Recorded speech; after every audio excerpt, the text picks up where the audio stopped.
رب قربنا وباركنا لنعمل صالحا في يدي رسالة التغيير. 25 menit atau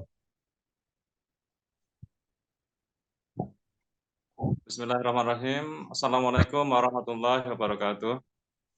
Alhamdulillahirabbil alamin. Wassalatu wassalamu ala asrofil anbiya'i wal mursalin sayyidina Muhammadin wa ala alihi washabihi ajmain.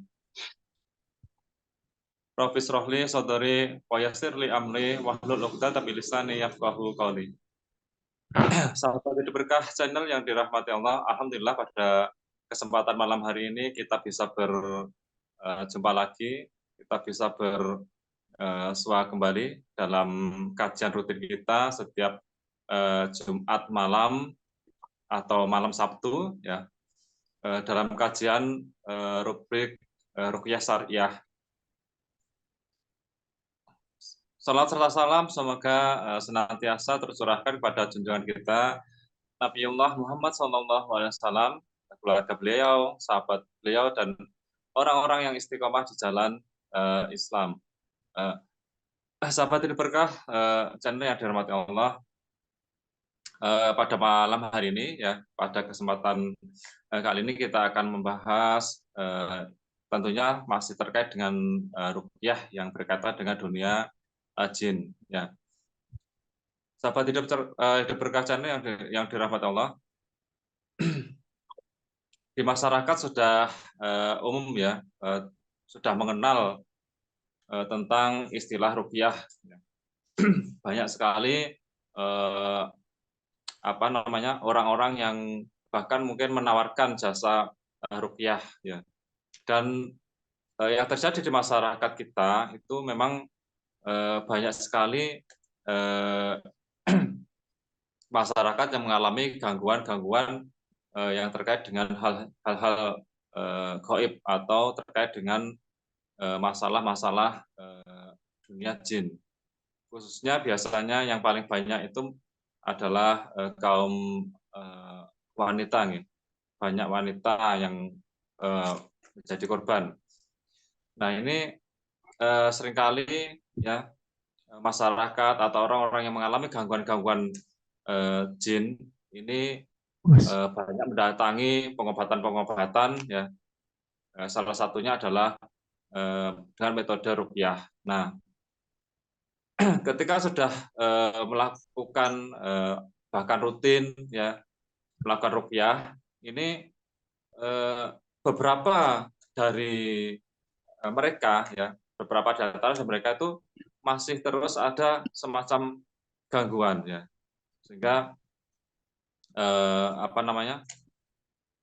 seolah-olah tidak mempan untuk diruqyah. Nah, ini yang akan kita bahas pada pertemuan kajian pada malam hari ini, yaitu kenapa sudah sering ruqyah tetapi tidak kunjung sembuh. Dan tema pada malam ini akan kita bahas bersama narasumber kita, yaitu Ustadz Dr. Andes Lukman Hakim. Dan alhamdulillah kita sudah terhubung dengan beliau. Assalamualaikum Ustadz. Waalaikumsalam warahmatullahi wabarakatuh. Alhamdulillah. Sehat Ustadz ya? Alhamdulillah sehat walafiat. Dingin Ustadz, ingin pakai jaket. Oh ya, ini tadi karena dari pagi kita sudah ruqyah di berbagai tempat di Malang, kemudian sampai sore, bahkan sampai menjelang maghrib, sehingga kita perlu kecapean istirahat, tadi agak dingin. Masya Allah, ya Ustadz. Ya, monggo Ustadz, untuk menyingkat waktu, monggo diberikan pencerahan terkait dengan kenapa sih ya kita itu sudah sering ruqyah tetapi kita tidak kunjung sembuh. Ya, monggo Ustadz, tafadhol. Assalamualaikum warahmatullahi wabarakatuh. Waalaikumsalam warahmatullahi wabarakatuh. Alhamdulillah. Alhamdulillahirabbil alamin. Assalatu wassalamu ala asrafil anbiya wal mursalin Sayyidina wa maulana Muhammadin wa ala alihi wa sahbihi ajma'in. Qala Allah Ta'ala fi kitabihil karim, a'udzu billahi samil alim minasyaitonir rajim. Bismillahirrahmanirrahim. Ya bani Adam alla ta'budu syaitan innahu lakum aduwwun bin. Qala Allah Ta'ala aidan fi kitabihil karim, a'udzu billahi minasyaitonir rajim. Rabbi inni a'udzu bika min hamazati syayatin wa a'udzu bika rabbi ayahdurun. Sadaqallahul azim. Bapak Ibu serta saudara kaum muslimin yang dimuliakan oleh Allah, sahabat hidup berkah channel yang dirahmati Allah, kita bersyukur kepada Allah Subhanahu wa taala yang mana pada malam hari ini kita masih diberi sehat walafiat sehingga kita dapat mengaji dalam rangka untuk menambah wawasan keilmuan kita, wabil khusus tentang tibun nabawi, pengobatan nabi, terutama yang kaitannya dengan ruqyah syariah. Di masyarakat kita sering melihat ada dan mungkin juga banyak mereka sudah beberapa kali untuk melakukan ruqyah, ya, bahkan pindah sana pindah sini dalam rangka untuk mencari kesembuhan. Walhasil masih belum juga sembuh. Nah, kenapa bisa terjadi demikian? Nah, jamaah rahimakumullah, sekali lagi tidak lupa salawat dan salam kita haturkan kepada junjungan kita Nabi Agung Rasulullah Muhammad SAW yang dengan syariat yang beliau bawa kita umat manusia menjadi mulia, umat manusia menjadi hidupnya terarah sehingga mereka punya tujuan hidup yang jelas, kita dari mana, untuk apa, dan kembali kepada siapa. Sahabat hidup berkah channel yang dimuliakan oleh Allah Subhanahu wa taala.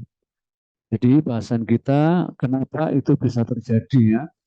Orang beberapa kali pergi ke tukang ruqyah atau di ruqyah tetapi tidak kunjung sembuh. Apakah yang salah peruqyahnya atau yang ruqyah yang salah atau kedua-duanya, ya, atau memang juga itu memang belum berhak menerima kesembuhan dari Allah Subhanahu wa taala. Sahabat hidup berkah channel yang dimuliakan oleh Allah Subhanahu wa taala, dalam kitab Al-Mu'alijul bil Quran, itu berobat dengan Al-Quran, bahwa orang sudah beberapa kali diruqyah kemudian tidak sembuh, ya, tidak semakin membaik, tetapi cenderung tidak ada perubahan, bahkan cenderung tidak sembuh. Ini bisa terjadi karena beberapa hal, ya. Jadi yang pertama bisa terjadi karena salah diagnosis, ya. Di masyarakat juga ada yang salah diagnosis. Jadi satu contoh, mereka itu dikira bahwa orang tertentu atau pasien, ya, itu dikira sakitnya itu hanya sakit karena gangguan jin saja. Padahal sudah ditangani beberapa kali kok tidak sembuh. Ternyata fakta di lapangan memang dia tidak hanya kena gangguan jin, tetapi juga secara fisik dia ada gangguan yang kaitannya dengan fisik. Ya, jadi cenderung fisik yang kuat, ya. Jadi misalkan kita ngambil contoh, ya. Jadi ada seseorang, ya, orang yang diruqyah, ya, misalkan karena dia itu biduren atau gatal karena ini karena itu. Nah, kemudian diruqyah ternyata memang dominannya dia karena alergi makanan. Nah, ini makanya jadi yang menyebabkan alergi itu harus disembuhkan dulu, ya. Misalkan orang itu kena gangguan impoten, ya. Jadi kemudian diruqyah saja, ternyata dia memang dari saluran kemaluannya memang kena infeksi dan lain sebagainya. Nah, ini memang harus disembuhkan dulu. Dari secara medis disembuhkan dulu. Kemudian baru diruqyah. Kenapa? Karena jin itu kadang-kadang numpang di sakit yang ada. Jadi memperkeruh suasana yang ada dalam diri seseorang. Jadi makanya ya itu harus disembuhkan dulu, ya. Walaupun jin juga bisa bekerja membuat orang itu sakit, itu bisa. Tetapi fakta di lapangan ada yang memang diagnosisnya salah, diagnosanya salah. Jadi dikira hanya karena gangguan jin, kemudian dibacakan ayat-ayat saja, kemudian tubuhnya, fisiknya tidak disembuhkan dulu.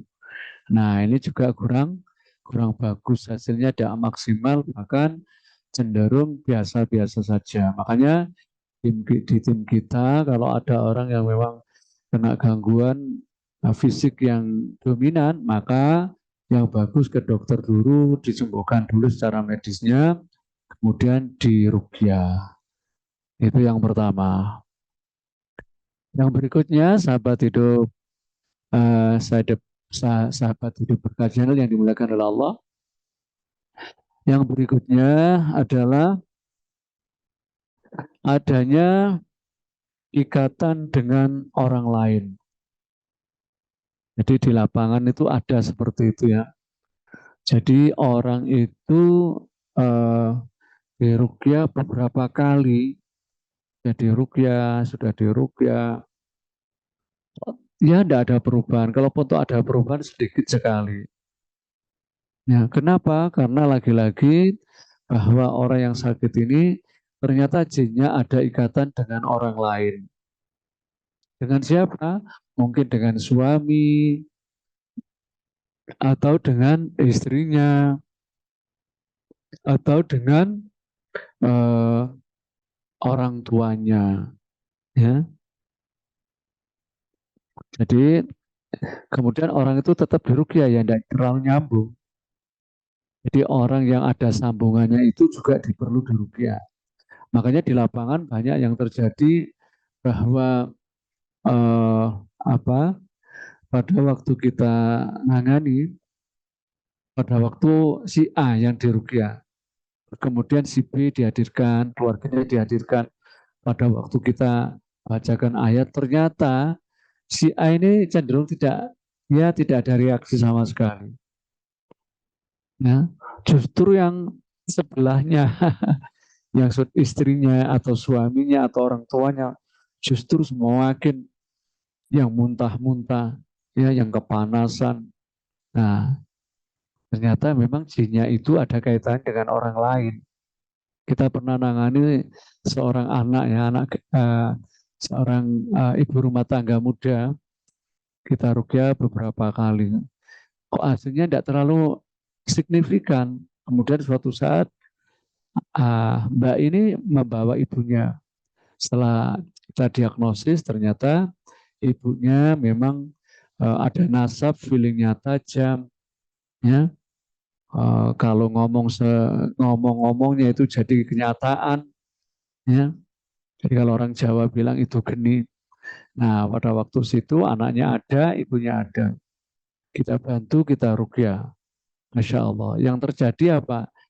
Justru yang muntah-muntah, justru yang ada reaksi itu ibunya. Oh, makanya, ya, karena ini memang jin ini ada sambungan kuat, terutama yang ada di ibunya. Setelah ibunya nyaman, alhamdulillah anaknya nyaman. Dan seperti ini biasanya juga kaitannya dengan jin-jin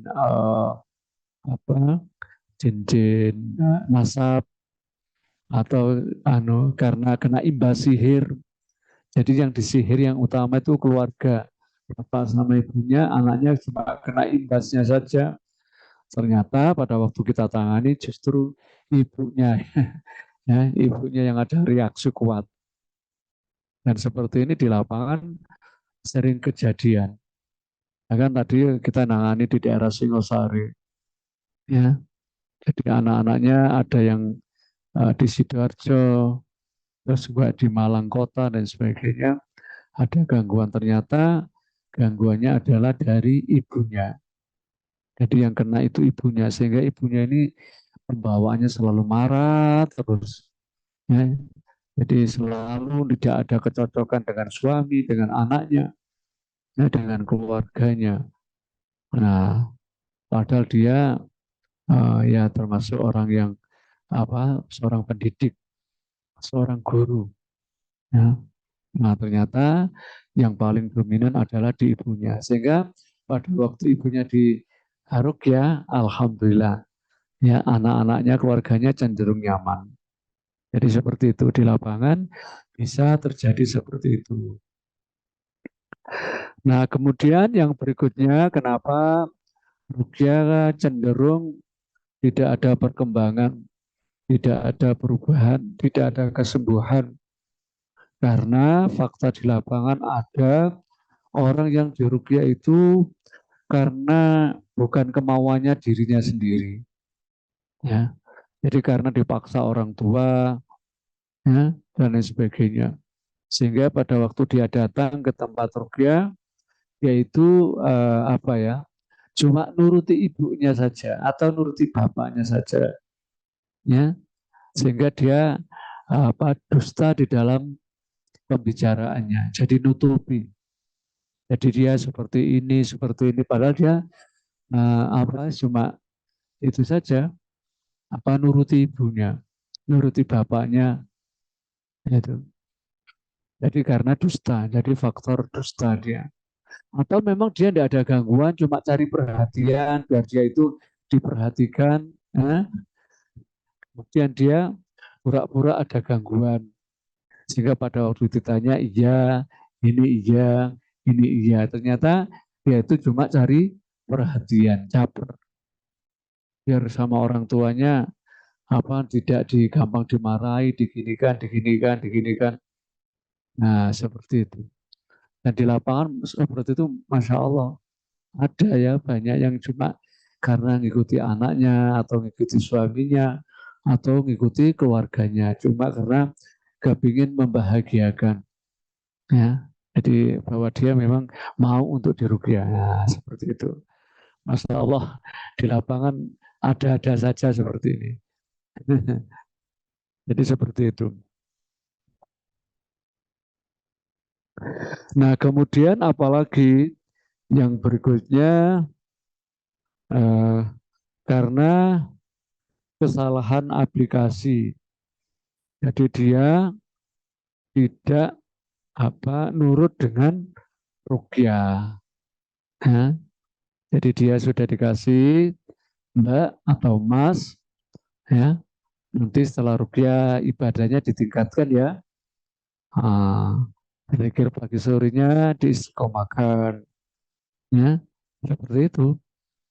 Terus misalkan karena gangguan kena gadget mania, HP yang berlebih.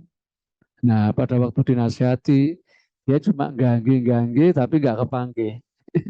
Iya, tapi dia tidak ingin berubah. Ya, jadi tidak nurut sama. Ini terutama sama-sama seperti ini bahayanya ya. Jadi untuk supaya dia menghindari hal yang tidak baik, hal-hal yang bisa mengundang datangnya jin murka Allah, tapi dia tetap saja. Akhirnya oleh Allah ya seperti itu. Jadi dia diminta untuk supaya tidak bekerja di tempat tertentu yang memang cenderung riba. Dia masih ngeyel. Nah akhirnya ya seperti itu di lapangan, Masya Allah. Jadi banyak hal yang membuat proses ruqyah itu tidak bisa maksimal, bahkan cenderung tidak kunjung sembuh. Jadi karena itu, ya seperti yang saya tangani tadi sore itu ada. Ya, jadi ada seorang ibu, ya ibu-ibu cuma secara fisik kalau kasih fisik yang cantik, kelebihan gitu. Sudah beberapa kali diruqyah. Ternyata hasilnya tidak maksimal. Kenapa? karena dia masih senang dengan kebiasaan lamanya yang biasa nyanyi-nyanyi, joget-joget, pakai HP yang untuk dengan konten-konten yang cenderung bicara lawan jenis yang tidak ada batasnya. Nah, sehingga dia pada waktu sebut itu gampang kena sihir. Jadi sampai di lapangan dia itu kalau sudah dekat dengan HP, dekat saja dengan HP-nya, itu pembawaannya marah terus. Ya, pembawaannya marah terus. Ya, jadi bukan hanya pada waktu dia jalan-jalan atau pas tenang gitu enggak. Bahkan dia kalau sudah dekat HP, mau tidur kok dekat HP-nya dekat saja.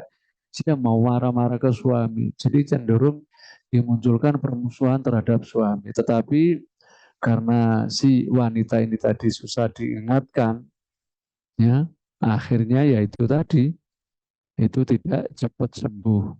Ya, jadi cenderung ini gangguannya kuat. Walaupun maaf secara kepribadian suaminya itu seorang yang duduk di ketakmiran di masjid yang cukup ternama di kota kita ini. Jadi seperti itu. Jadi seperti itu terus. Karena apa ya dia diingatkan supaya HP-nya digunakan yang baik. Enggak, dia digunakan untuk chattingan dan sebagainya. Ngomong ini, ngomong itu. Nah akhirnya apa yang terjadi di lapangan mereka ya susah untuk dia untuk sembuh. Walaupun dia sendiri tersiksa sebenarnya. Bentuknya apa? Dia itu sudah operasi beberapa kali. Ditegur sama Allah masih belum. Ya, operasi usus buntu, ya, operasi saluran kencing seorang wanita ini. Operasi ini, operasi itu. Masya Allah belum juga. Masya Allah. Jadi seperti itu, sahabat hidup berkat channel yang dimuliakan oleh Allah. Jadi di lapangan memang seperti itu. Jadi faktor kesembuhan, kenapa mereka sudah ruqyah beberapa kali, kok cenderung belum sembuh. Jadi antara lain itu, kalau dijabarkan di lapangan, wah terlalu banyak sekali. Jadi seperti itu. Wallahu a'lam. Okay.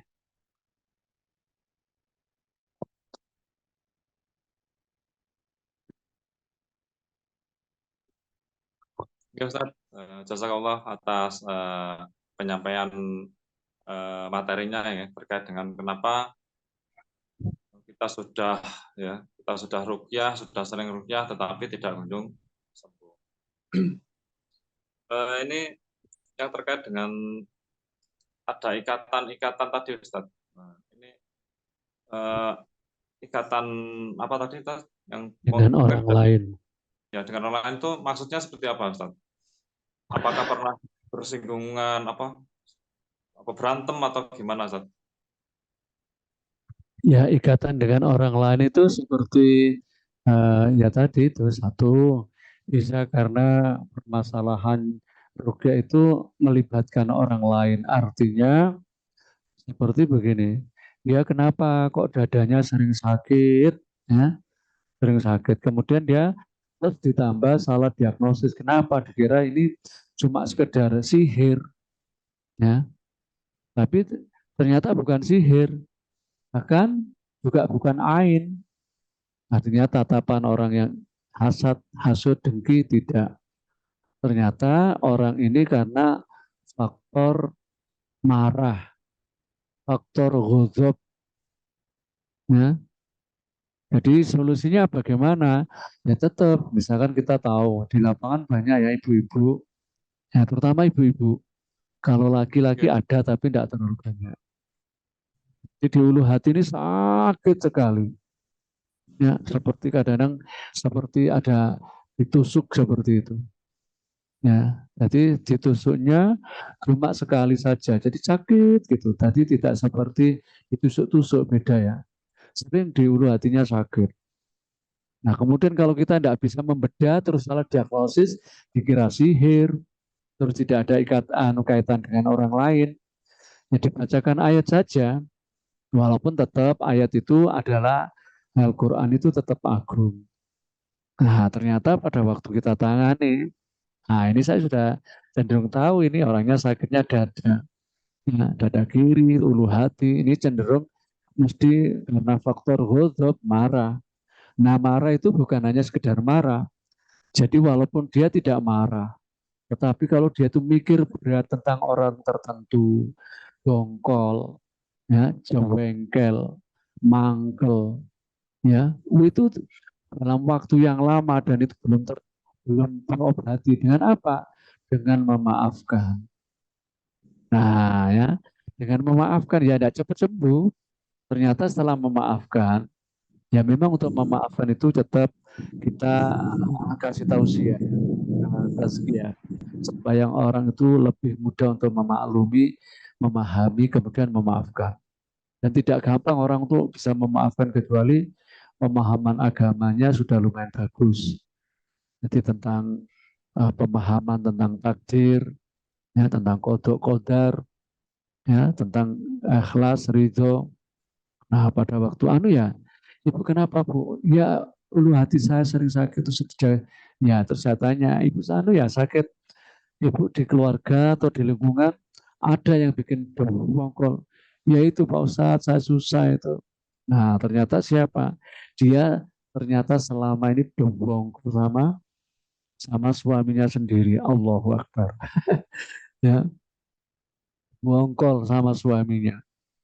Nah, ini kalau kita tidak punya jurus-jurus tertentu untuk supaya si istri ini bisa memaklumi kesalahan suaminya, memahami, kemudian kalau sudah seperti itu bisa memaafkan. Ini tidak bakal cepat sembuh. Terus seperti itu. Bahkan ngefek kepada kista. Nah, orang-orang kena kista di lapangan itu kecenderungannya banyak yang disebabkan karena faktor komunikasi yang tidak lancar, bisa dengan orang tua, bisa dengan pasangan hidup, ya. Itu jadi kita itu mikir walaupun tidak selalu bentuk marah, bentak-bentak ngomong, tapi menahan kedengkelan, kedongkolan, apa ya, ya itu kedongkolan ke orang tertentu itu bisa ngefek seperti. Nah, pada waktu tema itu apa kita sebut, ya Allah, kita ingatkan ya sambil tausiah. Nah, ya Bu, coba istighfar Bu ya, istighfar. Ya Allah, siapapun yang bikin marah di hati kami, ya Allah, yang bikin dongkol di hati kami, ya Allah, siapapun yang bikin sebel di hati kami, ya Allah, saat ini tolong, ya Allah, berilah kemudahan aku untuk bisa memaklumi, berikanlah aku kemudahan untuk memahami, dan bisa memaafkan, ya Allah. Nah, pada waktu seperti itu, nangis, nangis. Ya, saya nggak tahu pertama, kenapa Ibu? Iya Pak Ustadz, saya dongkol. Sama siapa Ibu? Kemarin kita nangani orang Sulawesi. Ya, dengan ternyata dengan misuannya sendiri. Ya, dengan misuannya sendiri, suaminya sendiri. Yang dipendam beberapa tahun. Allah. Nah, sampai mengenai efek kanker payudara. Nah, Masya Allah. Nah, Alhamdulillah Ibu, tidak apa-apa Bu. Tidak ada istilah terlambat, walaupun Ibu sudah operasi. Mudah-mudahan nanti hasil operasinya jadi kebaikan, ya, tidak sakit lagi.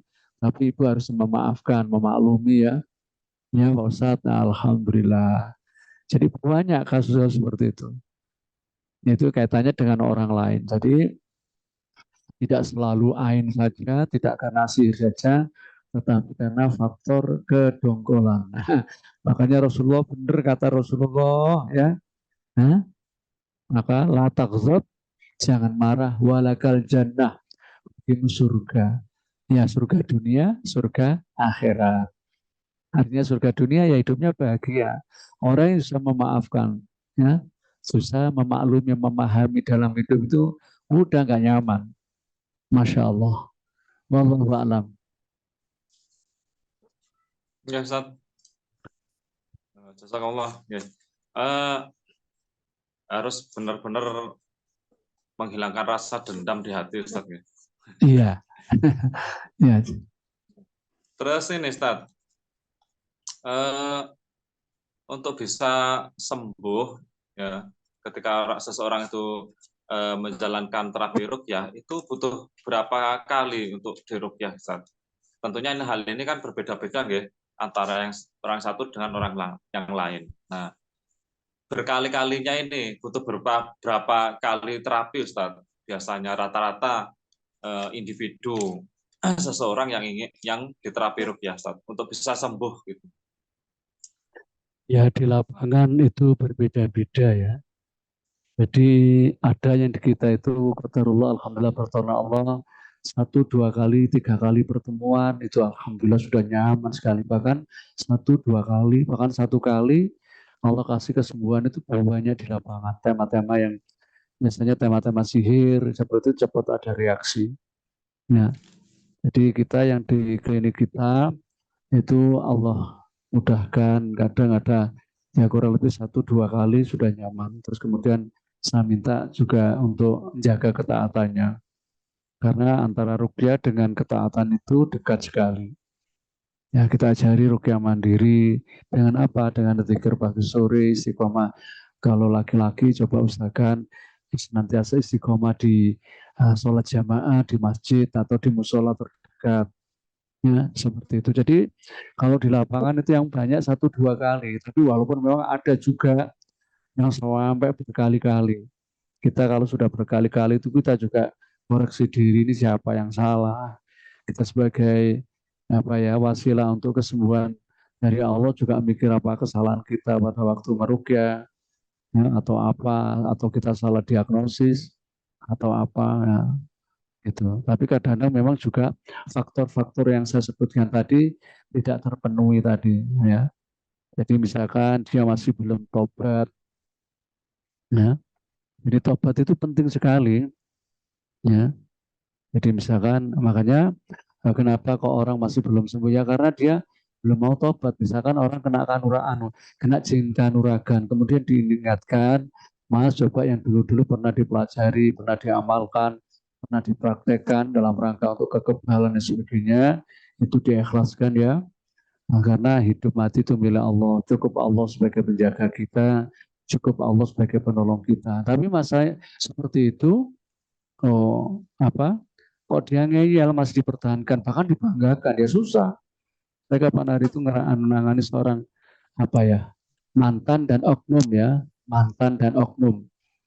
Jadi mantan ya karena dia baru pensiun dari kepolisian dan oknum yaitu bagian saja. Jadi siapa saja bisa kena seperti itu. Dia pada waktu seperti itu diuji sama Allah, istrinya itu gampang sakit, gampang kena gangguan. Terus kita ingatkan supaya Bapak coba yang dulu pernah dipelajari ilmu-ilmu tertentu itu dilepaskan saja. Cukup Allah saja. Kalau mau belajar ilmu yang syar'i untuk bantu urusan kesehatan.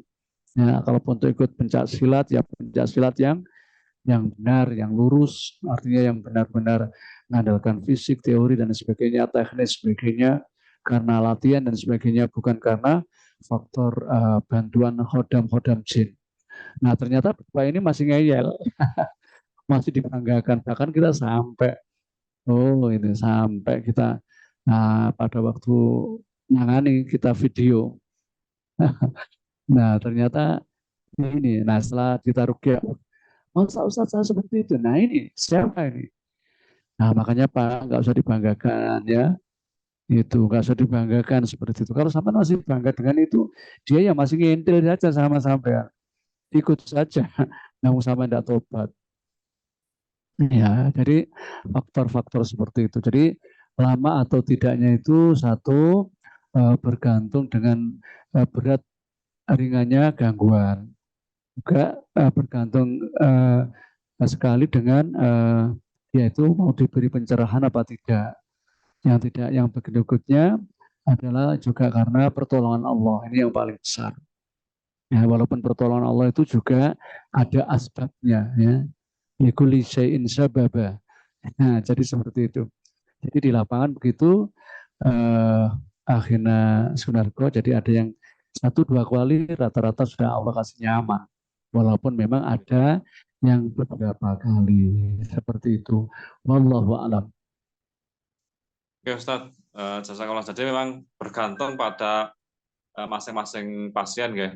Dia itu mau mengikuti apa yang dianjurkan oleh si apa peruqyah gitu atau tidak gitu. Kalau apa namanya istilahnya dablek tidak mau mengikuti tadi malas ibadah misalkan ya harus rajin ibadah tapi dia males, harus membuang itu tadi ilmunya harus dibuang tapi dia tidak mau. Nah, ini tentunya akan membutuhkan waktu yang lebih lama lagi.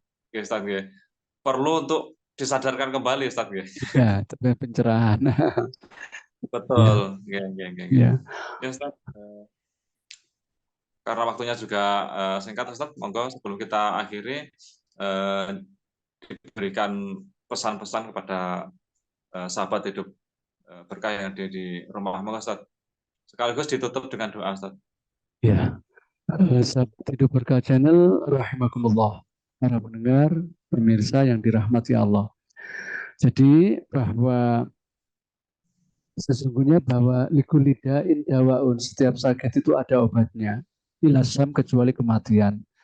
Jadi artinya bahwa sakit itu pasti ada obatnya, walaupun itu ada proses dan sebagainya. Oleh karena itu, siapapun kita pada waktu kita berobat, baik itu medis ataupun ruqyah, hendaknya kita berusaha untuk mematuhi apa yang dikatakan ruqyahnya atau peruqyahnya, baik itu kaitannya dengan urusan ketaatan ibadah, tobat dan sebagainya, kaitannya apa yang perlu dikerjakan, apa yang perlu ditinggalkan. Nah, insya Allah dengan seperti itu, insya Allah kesembuhan akan segera kita peroleh dan insya Allah segera cepat sembuh. Jadi seperti itu ya. Jadi untuk siapapun yang sakit dan sebagainya, jangan berputus asa karena sakit itu bagian daripada Allah menghapus dosa kita. Bahwa sakit bagi seorang mukmin itu juga sebagian dari cara Allah mengangkat derajat kemuliaan kita di sisi Allah Subhanahu wa taala. Bahwa sakit dan sebagainya itu bagi orang mukmin adalah bentuk dari kasih sayang Allah Subhanahu wa taala supaya kita senantiasa dekat dengan Allah, tapi tetap berusaha dengan semaksimal mungkin.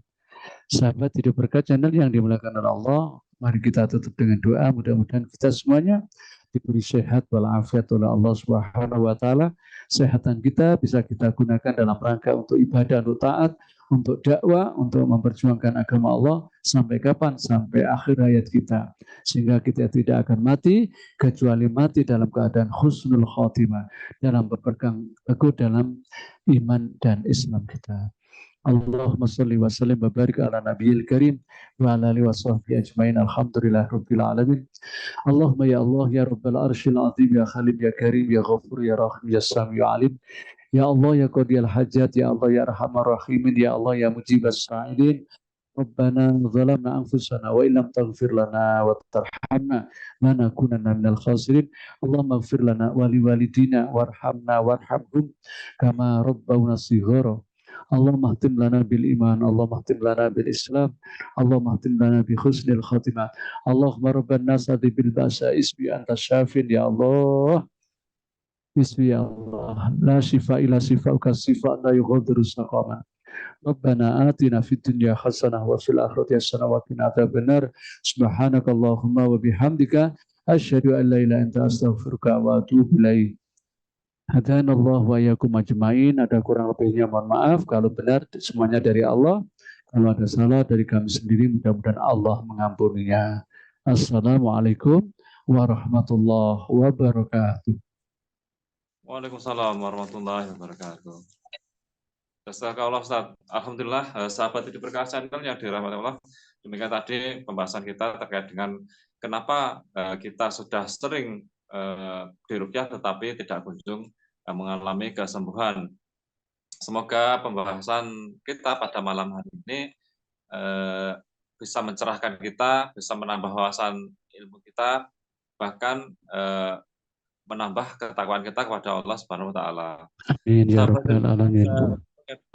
Dirahmati Allah, kita akan berjumpa minggu depan, pekan depan pada hari dan jam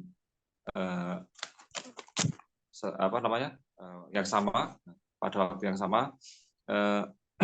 Tidak lupa senantiasa untuk mengikuti channel Hidup Berkah dengan subscribe ya, serta hidupkan lonceng notifikasinya untuk mendapatkan info-info yang terbaru dari Hidup Berkah channel, khususnya rubrik Ruqyah Syariah.